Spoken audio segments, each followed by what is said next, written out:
Just before, we had lots of discussions on the stability of the digital assets and money. And now I believe that we will have a gentleman who will be talking about digital money. And once we are ready to receive him, I will introduce him up on the stage. And I think that we're almost ready. And our speaker is almost ready as well. Yes. And now I'd like to introduce Mr. Nicholas Tabor, the Deputy Assistant Secretary for International Financial Markets from the U.S. Department of Treasury. He will be speaking on digital money. Please welcome him with a warm round of applause.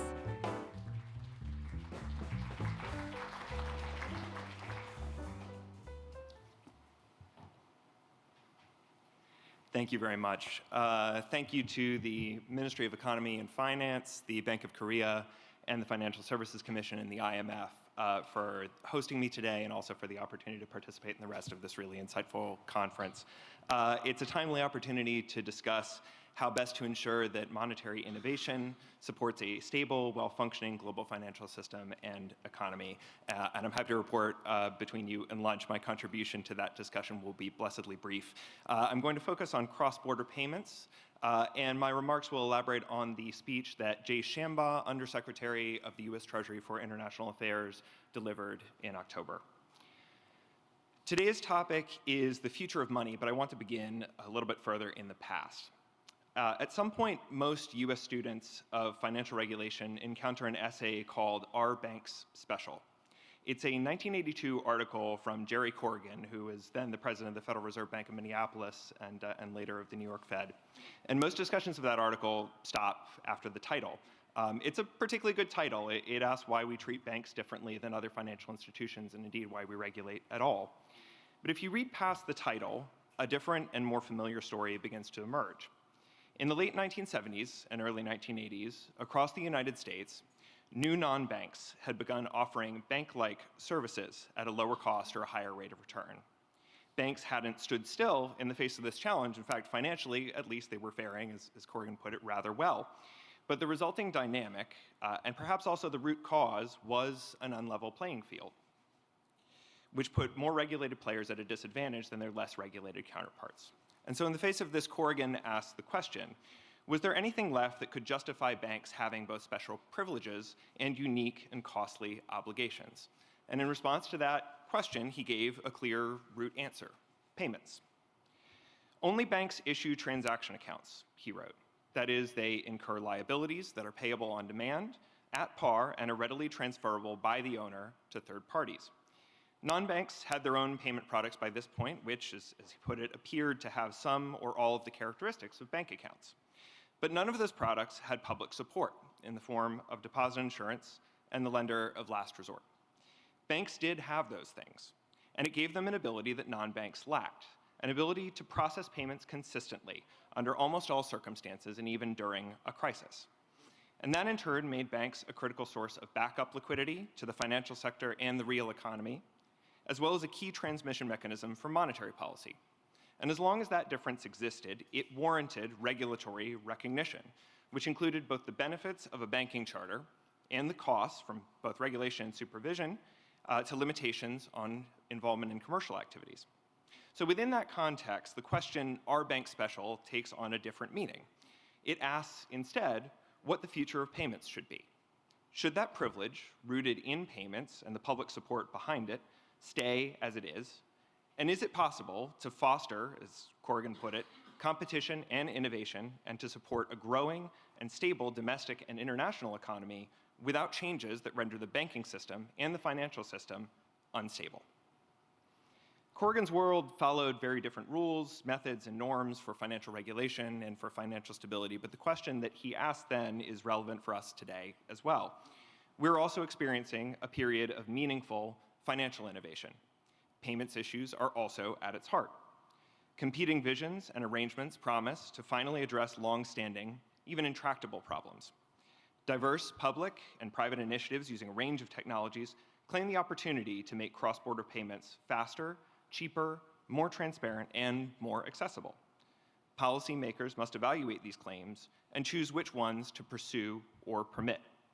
And the stakes of those choices extend far beyond payments to the future of money, financial services, and international financial stability.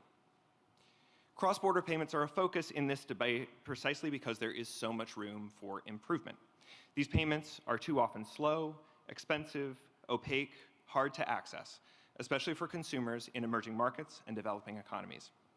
3 years ago, the G20 endorsed a roadmap of actions to address these challenges with strong support from the United States. G20 members have prioritized concrete work on legal, regulatory, supervisory, and data issues, as well as interlinking existing payment systems over ideas for new transformational platforms and other arrangements, and there has been significant and measurable progress. But there's an abiding interest in further experimentation, above all because of a genuine desire to apply novel and promising technologies to these underlying problems. Any policy approach must recognize both the interest in further experimentation and the important underlying needs that it reflects. The long-term nature of the cross-border payments challenge also has an advantage, which is that there are lessons to be learned from past attempts to resolve it. I'll offer 3 briefly now, which can apply equally to both improvements in existing payment systems and exploration of new solutions. So, first, the most important payments innovations are never solely or even primarily technological. The best example of this, to me, comes from outside the financial sector entirely. It's from an example called Electronic Data Exchange, or EDI. EDI was an effort that started in the late 1960s to convert complex business contracts into machine-readable formats. From 1969, when IBM launched a new law and computers division, through the late 1970s, thousands of companies launched EDI projects. Their goal was to let contract terms update dynamically and automatically on a consolidated platform between 2 counterparties. And the idea was that automation would increase contracting efficiency and take human judgment out of the process. Now, in the end, EDI did increase efficiency, but not through automation. In fact, quite the opposite of that.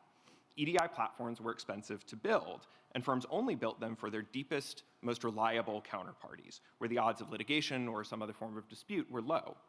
For those relationships, firms were also more comfortable letting line managers change contract terms without lawyers sitting in the middle. EDI gave them an available and efficient way to do that.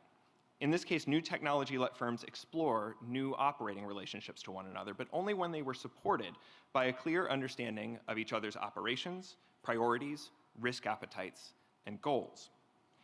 The same constraints and opportunities also apply to payments.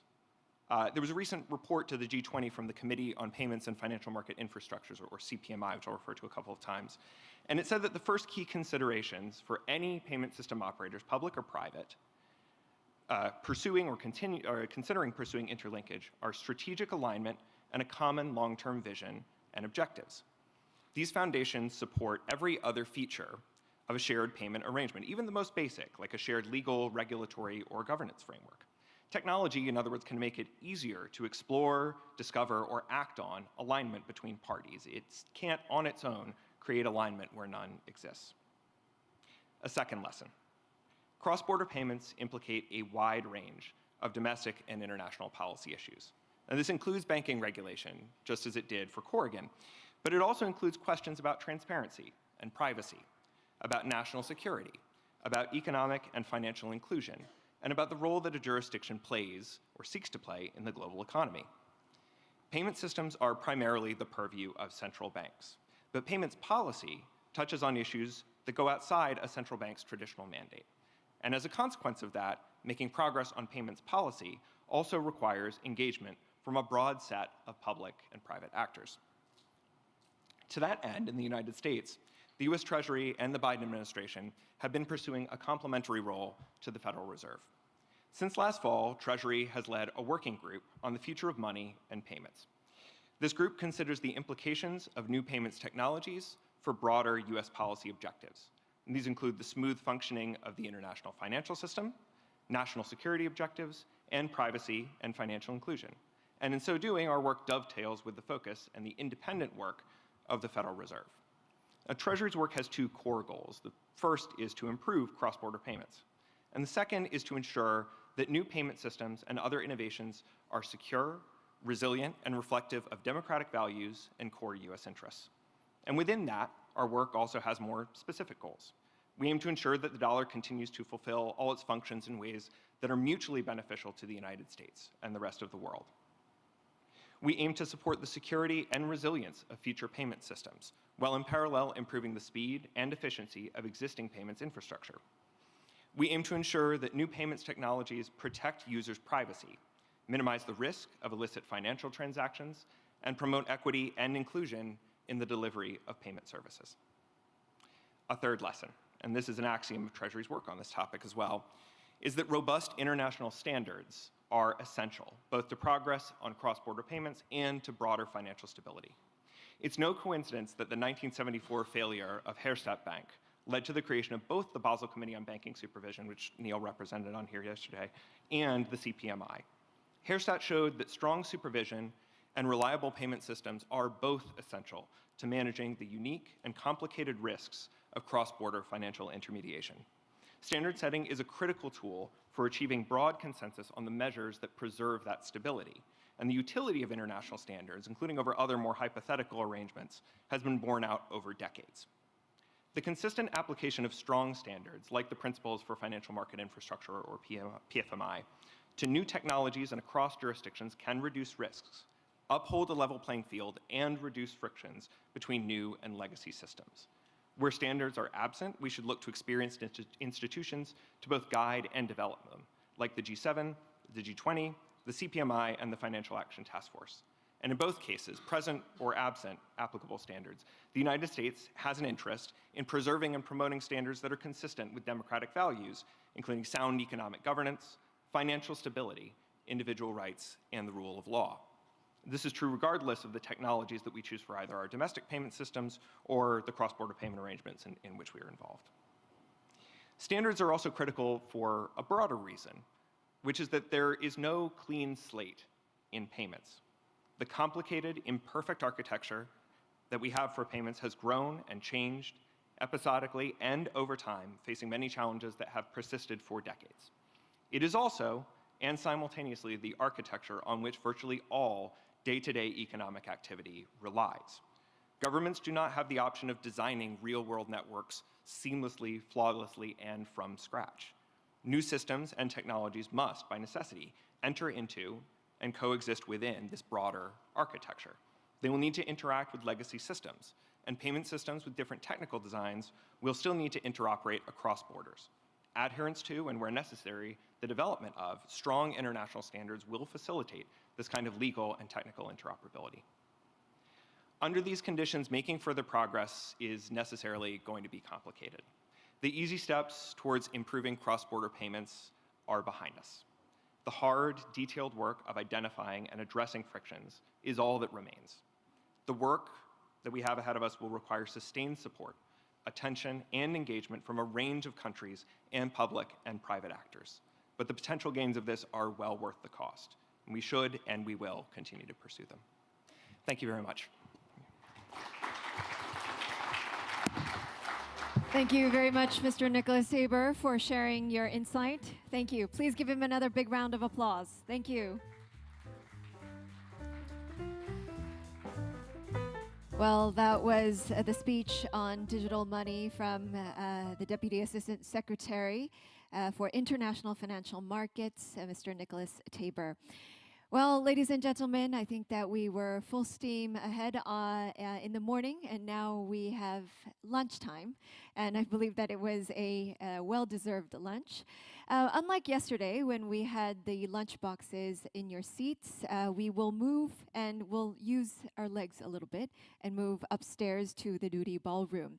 So please follow the assistance of our staff, and we will guide you upstairs. I'm sure that you know where the duty ballroom is. However, I would like to inform you that there will be a short presentation before having lunch upstairs in the 6th floor. Mr. Suvendu Pati, the Chief General Manager of the FinTech Department at the Reserve Bank of India, will make a short presentation before lunch is being served. And for those of you who have opted for special meals, once again, the routine is the same. Please use your special meal coupons that have been provided to you in your name cards and place them on the table so that our staff will be able to serve you accordingly. So please do enjoy the presentation and your lunch, and I will be seeing you back here at 2 p.m. Thank you very much. Bon appétit.